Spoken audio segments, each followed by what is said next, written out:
మరో breaking news చూస్తున్నాం. కృష్ణా జిల్లా ఎస్పీ విద్యాసాగర్ కు పాత్రికేయుల సమావేశం ద్వారా పేర్ని నాని వివరణ ఇచ్చారు. వైసీపీ నగర అధ్యక్షుడు మేకల సుబ్బన్నను విచారణ పేరుతో పోలీస్ స్టేషన్ కు పిలిచిన పోలీసులు విచారణ చేయకుండా గంటల తరబడి పోలీస్ స్టేషన్ లో సుబ్బన్నను కూర్చోబెట్టారని తెలిపారు. అదేమిటి, విచారణ చేయండి, కేసుకు సంబంధించి నోటీసులు ఇవ్వండి అని అడిగారు. విచారణ మధ్యలో సీఐ వచ్చి మా మేయర్ ని రెచ్చగొట్టే వ్యాఖ్యలు చేశారు. అదేమిటి అని ప్రశ్నిస్తే మచిలీపట్నం సీఐ నాతో వాగ్వాదానికి దిగారని పేర్కొన్నారు.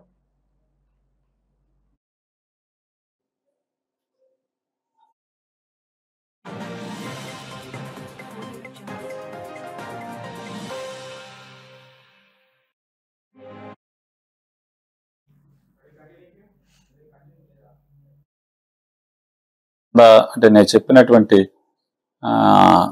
విషయాలని లా అండ్ ఆర్డర్ కంట్రోల్లో కానీ లేకపోతే జిల్లా అడ్మినిస్ట్రేషన్లో కానీ నా కింద పనిచేస్తున్నటువంటి వాళ్ళని గుచ్చి దాంట్లో లోతుగా మరి వెళ్తాం బాగోదనుకున్నారా, వాళ్ళు చెప్పింది నమ్మారా, నమ్మే మాట్లాడారని నాకు అనిపించింది. వారు దాంట్లో ఏం చెప్పారంటే, నేను పోలీస్ స్టేషన్కి వెళ్ళి మేకల సుబ్బన్నని మా వైఎస్ఆర్ కాంగ్రెస్ పార్టీ పట్టణాధ్యక్షుడిని